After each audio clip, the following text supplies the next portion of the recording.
determinar o ponto de D, deste conjunto, onde o valor de T é mínimo, portanto o ponto mais frio, e a mesma coisa para o máximo. Começo por apresentar um resultado matemático que permite afirmar que tais pontos existem. Portanto, começando por aí, então, nós sabemos que D, neste caso o subconjunto de R2, é fechado e limitado. Diz-se um conjunto compacto e T é contínua sobre D ou em D. Okay? De maneira que há um teorema que garante que existem o mínimo de T restrito a D e o máximo de T restrito a D e os respectivos pontos, não é? Portanto, isto seria o primeiro ponto. Vem agora a questão de determinar os valores mínimo e máximo de T e indicar os pontos. Vamos dizer que o conjunto D pode ser considerado como a reunião de dois subconjuntos, o gama e o sigma, onde o gama ou sigma será formado pelos pontos do interior de D, okay? E o gama será a fronteira de D. Okay? Portanto, o sigma serão os pontos no interior do círculo unitário e o gama será a circunferência unitária. E a ideia que vamos desenvolver é procurar a solução pretendida, separadamente em sigma e em gama. Portanto, vamos escrever assim, solução separadamente em sigma e em gama. Okay? Procurar os pontos candidatos e no final fazemos a avaliação da temperatura nestes pontos candidatos e tiraremos a conclusão. Não é? Portanto, começando então por sigma. Ou seja, o interior de D. Neste caso, o que vamos fazer é aplicar a técnica já nossa conhecida em exercícios anteriores, no grupo anterior, técnica para o cálculo de máximos e mínimos livres. Técnica de máximos ou mínimos livres, chamados assim livres, não é? Portanto, sem restrição, não é?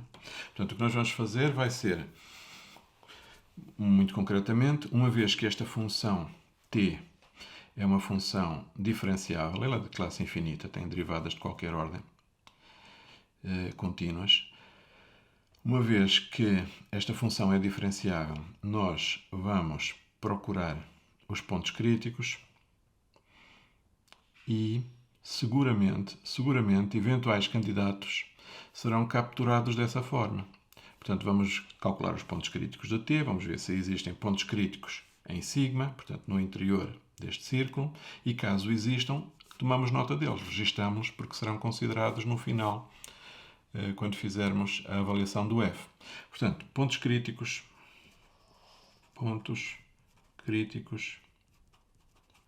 de sigma. Já sabemos de T, peço desculpa, não é aqui de sigma, é de T. Pontos críticos de T, da função, não é? O que é que nós já sabemos que é diferenciável, não é? Vamos só escrever diferenciável em R2, não é?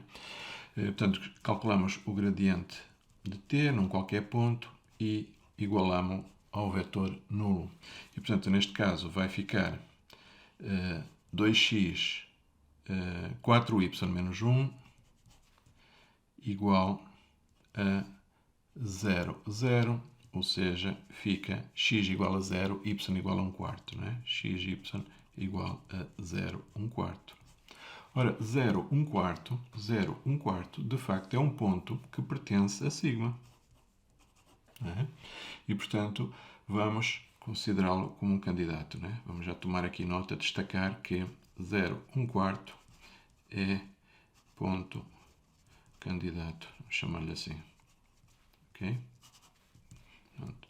deixar aqui bem, não esquecer depois de considerar mais tarde. E vamos agora passar para outro problema, que é procurar a solução no interior, não é? Procurar a solução no interior, não, na fronteira, não é? Agora, no interior acabamos de ver, não é? Em sigma. Agora vamos ver na fronteira. Em sigma, vamos usar a técnica dos multiplicadores Lagrange, não é? Técnica dos multiplicadores de Lagrange. Talvez não valha a pena escrever, mas só referir que são satisfeitas as condições da função t, a função t ser diferenciável num aberto que contém d, né? E a função g, neste caso a função g vai ser a função correspondente aqui ao primeiro membro desta inequação, portanto o g nas variáveis x e y vai ser x² mais y², é a função de classe C1, né? Talvez só por aqui um parênteses a registar isso. Portanto, vamos dizer que t diferenciável em aberto que contém d, neste caso vamos escrever só em R2, e g, vamos escrever a expressão para que fique claro, g de x e y, que é igual a x² mais y², é tal que g pertence a C1, né? Okay. Neste caso até em R2 também. Okay. Começamos por tentar verificar se γ tem pontos singulares.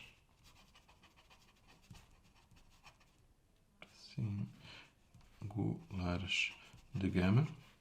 Portanto, se tiverem, talvez escrever aqui γ, portanto o γ vai ser o quê? Vai ser o conjunto dos pontos x e y pertencentes a R2. Portanto, é a fronteira, não é? Se é a fronteira, substituo o menor ou igual naquela desigualdade por simplesmente igual. x² mais y², que é o g de x e y, podemos escrever assim, igual a 1, não é? Portanto, este g é a função já referida ali acima, não é? E, portanto, o que é que nós fazemos? Escrevemos a equação gradiente de g igual a 0, 0, que fica 2x, 2y igual a 0, 0,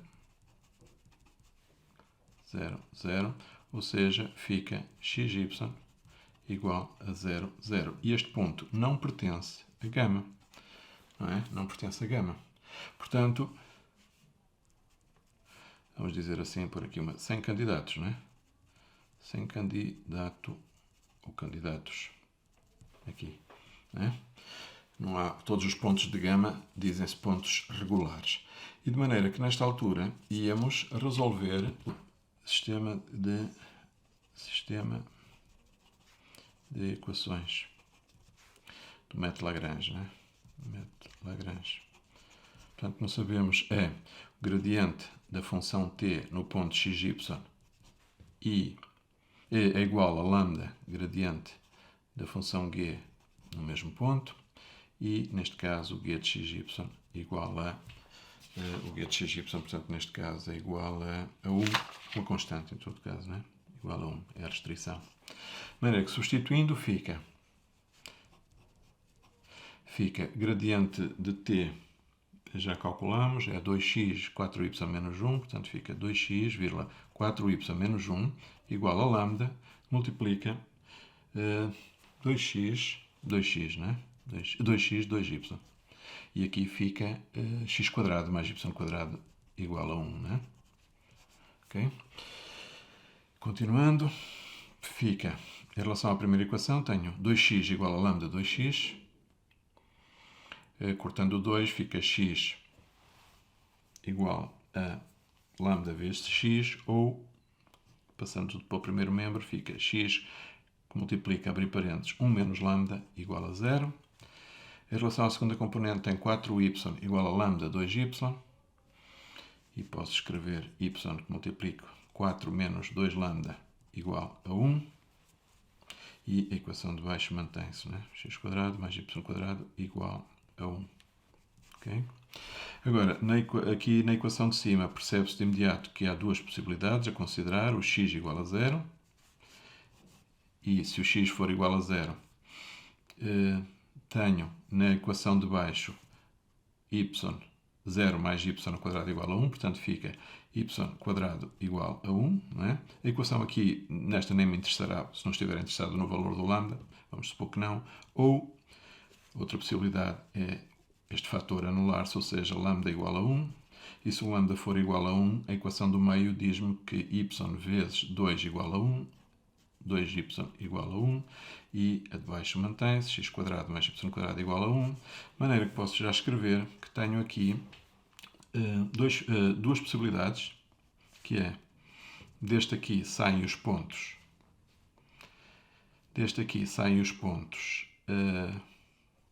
talvez escrever ainda assim, x igual a 0, y igual a mais ou menos 1, não é? Ou y igual a 1 meio, y igual a 1 meio, né? Tira-se daqui, e se o y for igual a 1 meio, fica x quadrado igual a 3 quartos, ou seja, fica x igual a mais ou menos raiz 3 sobre 2. Né? De maneira que tenho os pontos candidatos. Tenho os pontos candidatos que são candidatos que são aqui atrás. Já tínhamos encontrado, quando estudamos o interior, o ponto candidato 0, 1 quarto, e agora saíram mais candidatos, digamos assim, que são o ponto 0, ou os pontos, vamos escrever assim talvez, 0 mais ou menos 1, 2 pontos, e mais 2 pontos, que são mais ou menos raiz 3 sobre 2, 1 meio. Né? De maneira que nesta altura o que temos a fazer é muito simplesmente construir uma tabela, eventualmente, e escrever, calcular, avaliar o valor da função nesses pontos e concluir. Né? Portanto, temos a tabela, chamar-lhe assim, que nos diz que, vou escrever aqui duas colunas, t, x, y, né?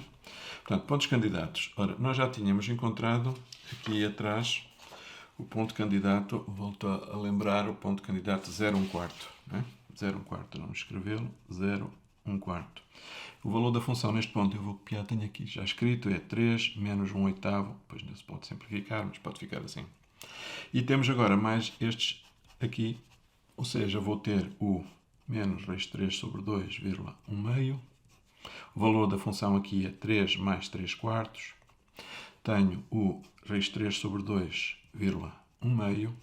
A função tem o mesmo valor, 3, 3 quartos. E tenho agora ainda o 0 menos 1. O valor da função é 3 mais 3. E tenho finalmente o 0, 1. O valor da função é 3 mais 1. De maneira que é muito simples perceber qual é a linha correspondente ao mínimo. Será aqui, né?